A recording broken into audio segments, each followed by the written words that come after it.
بسم اللہ الرحمن الرحیم۔ السلام علیکم ورحمۃ اللہ وبرکاتہ۔ معزز طلباء کرام، آپ سب کیسے ہیں؟ آج ہم کتاب ہدایہ رابع میں سبق نمبر 201 کو پڑھ رہے ہیں۔ ہمارے آج کے سبق کا عنوان ہے شرکاء کے ارادوں کا قربانی پر اثر۔ آئیے پہلے اپنے آج کے سبق کی عبارت کو پڑھتے ہیں۔ بسم اللہ الرحمن الرحیم۔ قال وَإِذَا اشْتَرَى سَبْعَةٌ بَقَرَةً لِيُزَحُّوا بِهَا فَمَاتَ أَحَدُهُمْ قَبْلَ النَّحْرِ وَقَالَتِ الْوَرَثَةُ اذْبَحُوهَا عَنْهُ وَعَنْكُمْ فَذَبَحُوهَا أَجْزَأَهُمْ وَإِنْ كَانَ شَرِيكُ السِّتَّةِ نَصْرَانِيًّا أَوْ رَجُلًا يُرِيدُ اللَّحْمَ لَمْ يَجُزْ عَنْ وَاحِدٍ مِّنْهُمْ وَوَجْهُهُ أَنَّ الْبَقَرَ تَجُوزُ عَنْ سَبْعَةٍ لكن من شرطه أن يكون قصد الكل القربة وإن اختلفت جهاتها كالأضحية والقران والمتعة عندنا لاتحاد المقصود وهو القربة وقد وجد هذا الشرط في الوجه الأول لأن التضحية عن الغير عرفت قربة ألا ترى أن النبي عليه السلام ضحى عن أمته على ما روينا من قبل لأن التضحية عن الغير عرفت قربة ألا ترى أن النبي عليه السلام ضحى عن أمته على ما روينا من قبل ولم يوجد في الوجه الثاني لأن النصراني ليس من أهلها وكذا قصد اللحم ينافيها وإذا لم يقع البعض قربة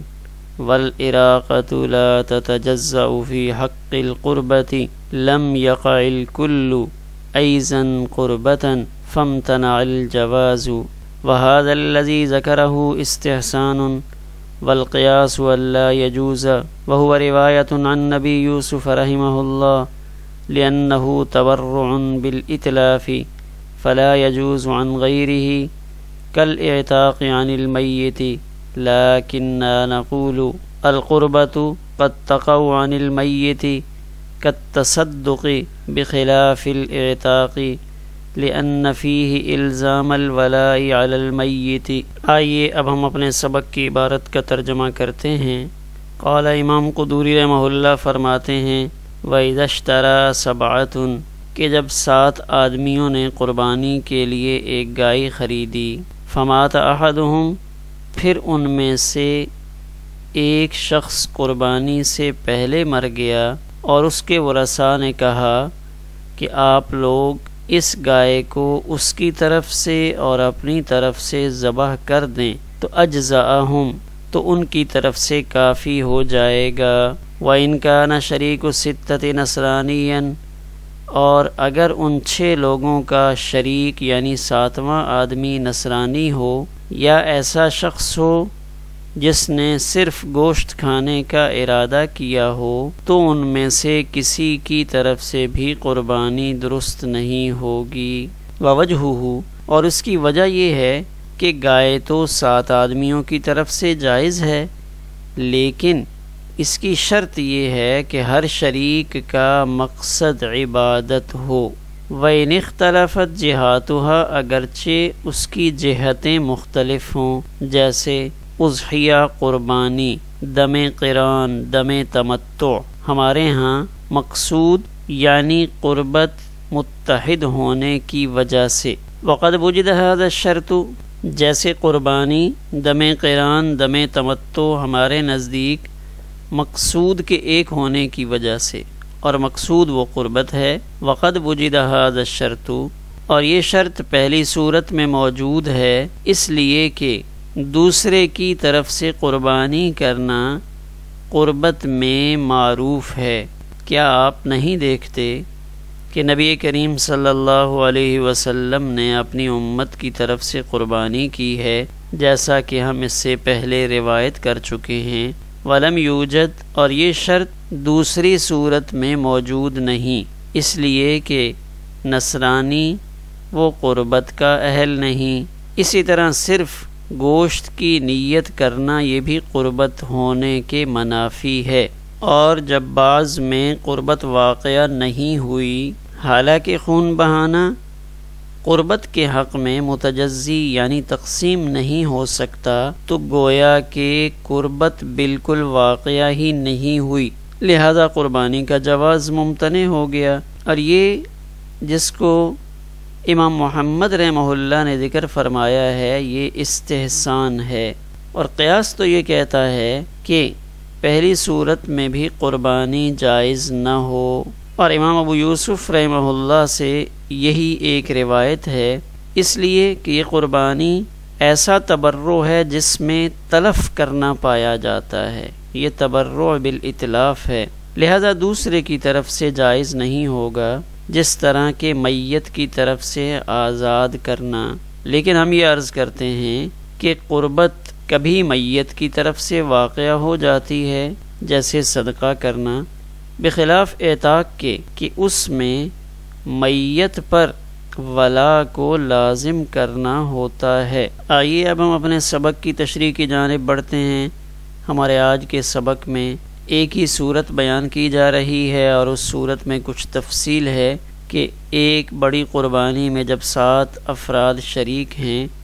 تو ان 7 کی نیت ایک ہونی چاہیے، اور 7 ایسے ہوں کہ ان کی نیت معتبر ہو، ان میں سے کوئی ایسا شخص نہ ہو جس کی طرف سے یہ عمل ادا ہی نہ کیا جا سکتا ہو، مثلا نصرانی ہونا یا صرف گوشت کھانے کی نیت سے جانور میں شریک ہونا۔ تو آئیے عبارت میں دیکھتے ہیں۔ اب یہاں یہ صورت بیان کی جا رہی ہے کہ 7 افراد نے مل کر ایک گائے خریدی، لیذبحوا بہا، تاکہ اس گائے کو قربان کیا جائے، لیکن معاملہ یہ پیش آیا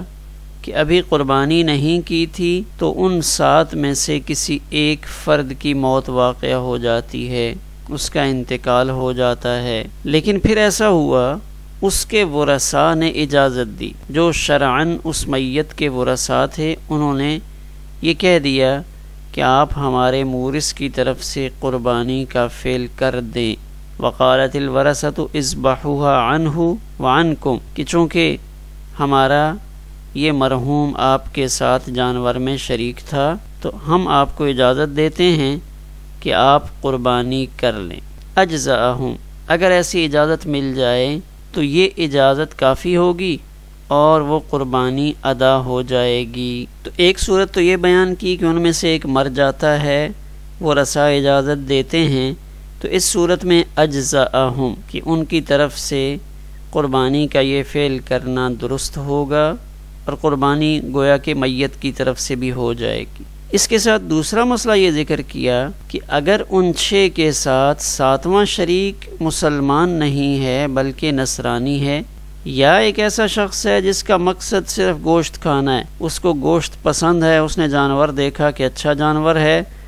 اس میں سے خوب گوشت مجھے ملے گا، تو اس نے کہا میرا حصہ بھی ڈال لو۔ تب اگر ایسا شخص اس قربانی میں شریک ہو گیا ہے تو لم یجز عن واحد منہم، تو کسی کی طرف سے بھی قربانی نہیں ہوگی۔ تو اب یہاں 2 صورتیں ہو گئیں۔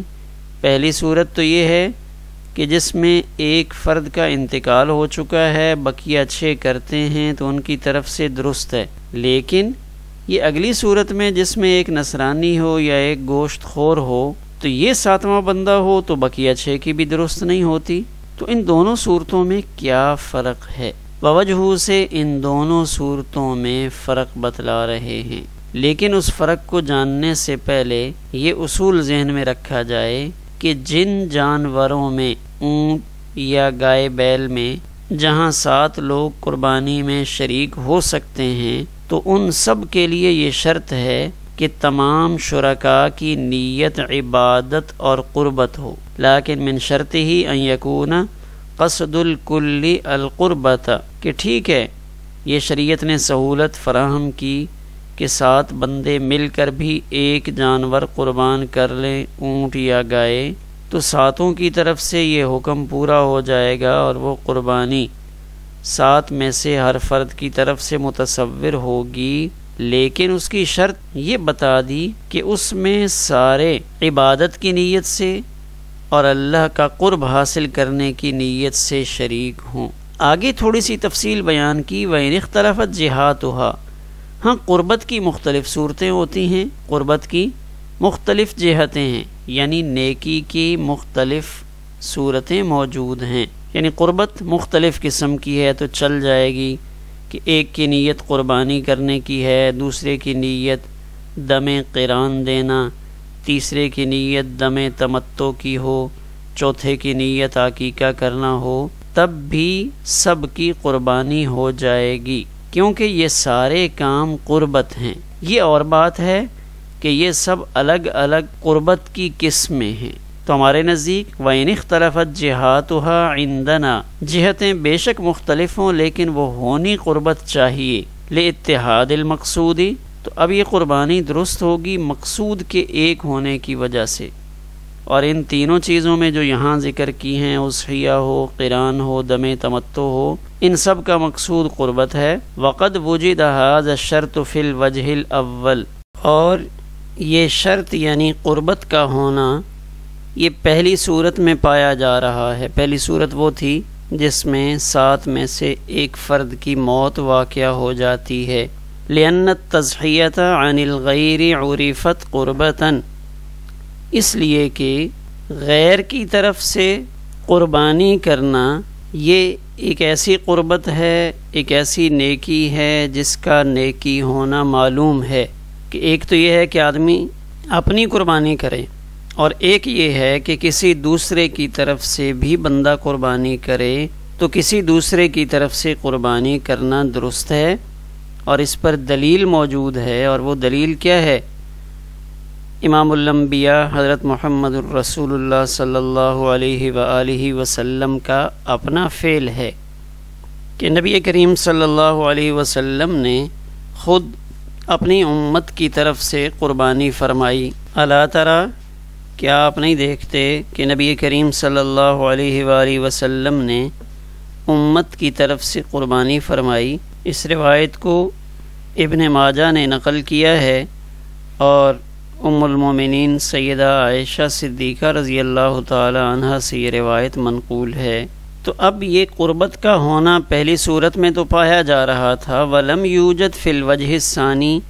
یہ شرط یعنی قربت کا ہونا دوسری صورت میں نہیں پایا جا رہا۔ دوسری صورت سے مراد ایک تو وہ ہے جس میں 7واں آدمی نصرانی ہے، یا 7واں آدمی وہ ہے جو صرف گوشت کھانے کی نیت سے شریک ہوا ہے، تو اس صورت میں قربت نہیں پائی جا رہی۔ لِأَنَّ النَّصْرَانِيَّ لَيْسَ مِنْ أَهْلِهَا، اس لیے کہ نصرانی وہ تو قربت کا اہل نہیں ہے، نصرانی کی جانب سے قربت نہیں ہوتی، تو اب ایک کی خرابی کی وجہ سے سب کی قربانی خراب ہو جائے گی۔ اسی طرح وَكَذَا قَصْدُ اللَّحْمِ يُنَافِيهَا، صرف گوشت کھانے کا ارادہ کرنا یہ قربت ہونے کے منافی ہے۔ وَإِذَا لَمْ يَقَعِ الْبَعْضُ قُرْبَةً، تو اب جب کچھ حصے میں قربت واقعہ نہیں ہوئی، ظاہر ہے جو حصہ نصرانی والا ہے یا جو حصہ صرف گوشت کھانے کی نیت سے شریک ہونے والے کا ہے، تو اس حصے میں تو قربت کا وقوع نہیں ہوا، تو جب اس حصے میں قربت واقعہ نہیں ہوئی تو وَالْإِرَاقَةُ لَا تَتَجَزَّأُ فِي حَقِّ الْقُرْبَةِ لَمْ يَقَعِ الْكُلُّ أَيْضًا، اور اراقہ یعنی خون بہانا، لا تتجزأ یہ متجزی نہیں ہو سکتا، تقسیم نہیں ہو سکتا قربت کے حق میں، کہ 7 میں سے 6 کے حصے میں تو ہم اس کو قربت قرار دے دیں، اور جو باقی ایک حصہ ہے اس میں ہم قربت تسلیم نہ کریں، تو لم یقع الکل ایضا، تو اب اگر ایک حصے میں قربت کا وقوع نہیں ہو رہا تو اس ایک کا اثر بقیہ 6 حصوں پر پڑے گا، اور اس کل میں قربت کا وقوع نہیں ہوگا۔ فامتنع الجواز، لہذا اس کا جواز ممتنع ہو گیا۔ وَهَذَا الَّذِي ذَكَرَهُ، اور وہ رسا کی اجازت کے بعد اس صورت میں جو قربانی کو جائز قرار دیا گیا، یعنی جو پہلی صورت ہے کہ وہ رسا کہتے ہیں آپ ہمارے مورث کی طرف سے قربانی کر لیں، ہم آپ کو اجازت دیتے ہیں، تو یہ بات جس کو امام محمد رحمہ اللہ نے ذکر فرمایا ہے یہ استحساناً ہے، استحساناً اس قربانی کو جائز قرار دیا جا رہا ہے۔ والقیاس اللہ یجوز، قیاس تو یہ کہتا ہے کہ نہیں، پہلی صورت میں بھی قربانی جائز نہیں ہونی چاہیے، اور یہ جو بات قیاس والی ہے کہ قیاس یہ کہتا ہے کہ قربانی پہلی صورت میں بھی درست نہ ہو، تو کہتے ہیں یہ صرف قیاس نہیں ہے بلکہ امام ابو یوسف رحمہ اللہ کی ایک روایت اس کی تائید میں موجود ہے، لِأَنَّهُ تَبَرُّعٌ بِالْإِتْلَافِ، اس لیے کہ یہ قربانی ایک ایسی نیکی ہے جس میں تلف کرنا ہوتا ہے، ایک جانور کے گلے پہ چھری چلا کر بظاہر اس کو تلف کیا جا رہا ہے، تو اب یہ جو تلف ہے فلا یجوز عن غیرہ، بندہ اپنا مال تلف کرے تو کوئی حرج نہیں ہے، لیکن غیر کی طرف سے تلف کرنا یہ درست معلوم نہیں ہوتا کہ اب وہ غیر میت ہے تو اس میت کی طرف سے قربانی میں جو اس کا حصہ ہے وہ ہم کر لیں، گویا کہ اس کی طرف سے تلف کریں، تو وہ تو ایک ایسا غیر ہے جو موجود نہیں ہے، تو یہ تبرع بالاتلاف غیر مالک کی طرف سے درست نہیں، تو اس کے لیے بطور تائید یہ مسئلہ پیش کیا، کل اعتاق عن المیت، جس طرح میت کی طرف سے کسی کو آزاد کرنا، یہ تبرع بالاتلاف میں تو داخل ہے لیکن درست نہیں ہے، تو اسی طرح یہاں بھی جو قربانی میت کی طرف سے کی جا رہی ہے اس کو بھی تبرع بالاتلاف تو ہونا چاہیے، لیکن اس کو درست نہیں قرار دینا چاہیے۔ لیکننا نقول سے صاحب ہدایہ احناف کی طرف سے جواب دے رہے ہیں کہ آپ کی بات بجا ہے کہ یہاں تبرع بالاتلاف ہے، لیکن استحساناً ہم نے اس تبرع کو معتبر مانا ہے۔ اس کی وجہ یہ ہے کہ اگرچہ یہاں ایسا لگتا ہے کہ تبرع بالاتلاف ہے، لیکن چونکہ میت ہی کو اس کا ثواب ملے گا، اس وجہ سے ورثاء کی اجازت کے بعد یہ قربت بن جائے گا۔ القربت قد تقع عن المیت، کہ قربت کبھی میت کی طرف سے بھی تو ہو جاتی ہے، میت کی طرف سے بھی نیکی کے کام سر انجام دیے جا سکتے ہیں، کالتصدق، جیسے صدقہ کرنا، اگر اس نے وصیت کی تھی، یا ویسے ہی اس کے ورثاء اس کی طرف سے صدقہ کریں، حج کریں، تو یہ عبادات ہیں جو میت کی طرف سے بھی قربت بنتی ہیں۔ بخلاف الاعتاق، ہاں اعتاق الگ صورت ہے، کہتے ہیں جواز اضحیہ کو اعتاق عن المیت کے عدم جواز پر قیاس کرنا درست نہیں ہے، کیونکہ اعتاق عن المیت کے عدم جواز کی وجہ وہ تبرع بالاتلاف نہیں ہے، اس کی وجہ جو آپ سمجھ رہے ہیں کہ یہاں تبرع بالاتلاف ہے وہ نہیں ہے، بلکہ لأن فیہ الزام الولاء علی المیت، اس لیے کہ یہاں میت پر ولا کو لازم کرنا ہے کہ عبد الرحمن مر گیا، عبد الرحمن کا ایک غلام خالد ہے، تو اب اس خالد نامی غلام کو اگر عبد الرحمن کی طرف سے آزاد مانے کہ اس خالد کو عبد الرحمن نے آزاد کیا ہے، تو اب یہاں ایک مسئلہ ہے کہ یہ دونوں ایک دوسرے کے ولی بن رہے ہیں، تو ولایت وہ میت پر لازم ہو رہی ہے، اس لیے کہ جو ولا ہے وہ موتق کو ملتا ہے، آزاد کرنے والے کو، حالانکہ نااہل ہونے کی وجہ سے، اب میت تو اس کا اہل نہیں ہے کہ آپ اس پر کچھ لازم کریں، تو میت کے اس بات کا اہل نہ ہونے کی وجہ سے میت پر کچھ لازم کرنا درست نہیں ہے، لہذا اضحیہ اور اعتاق ان دونوں کے عدم جواز کے اسباب ایک نہیں ہیں بلکہ دونوں کے اسباب الگ الگ ہیں، تو پھر ایک کو دوسرے پر قیاس کرنا درست نہیں ہے۔ آخر میں ایک نظر ہم اپنے آج کے سبق کے خلاصے پر ڈالتے ہیں۔ شرکائے قربانی میں سے اگر ایک فرد مر جائے تو اس صورت میں امام محمد رحمہ اللہ کا جو فرمان نقل کیا گیا ہے، اگر ورثاء اجازت دیتے ہیں تو بقیہ 6 موجود شرکاء اس کی طرف سے قربانی کر لیں گے۔ اگر کوئی شریک نصرانی ہو یا گوشت کا ارادہ رکھتا ہو تو یہ دونوں صورتیں ایسی خطرناک ہیں کہ اگر ایک نصرانی ہو یا ایک صرف گوشت خوری کی نیت سے شریک ہوا ہو تو اس کی وجہ سے بقیہ 6 لوگوں کی قربانی بھی متاثر ہوگی اور یہ قربانی بالکل بھی واقعہ نہیں ہوگی۔ ورثاء کی اجازت سے قربانی کا کیا حکم ہے؟ اگر ورثاء اجازت دیتے ہیں تو ان کی اجازت کے بعد قربانی کا فعل وہ درست ہوگا اور میت کی طرف سے یہ قربانی صحیح قرار پائے گی۔ پہلی اور دوسری صورت سے مراد کیا ہے؟ پہلی صورت وہ ہے جس میں 7 افراد میں سے ایک فرد کی موت واقع ہو گئی تو اب بقیہ 6 افراد ان کی قربانی درست ہوگی اگر اس مرنے والے کے ورثاء اس کی اجازت دیتے ہیں۔ اور دوسری صورت سے مراد وہ ہے جس میں 7 افراد میں سے ایک شریک نصرانی ہو یا ایک شریک گوشت کھانے کی نیت سے ساتھ شامل ہوا ہو۔ استحسان قیاس کا تقاضا یہ ہے کہ وہ کام نہیں ہونا چاہیے لیکن اس کام کی مجبوری ہے، امت میں وہ کام کرنا ضروری ہو تو اس کام کو جائز کرنے کا جو فعل ہے اس کو استحسان کہتے ہیں۔ قیاس تو یہ کہتا ہے کہ نہیں، مرنے والے کی طرف سے قربانی درست نہیں ہونی چاہیے مرنے والے کی طرف سے قربانی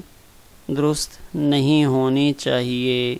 ہمارا آج کا سبق اسی پر مکمل ہوا۔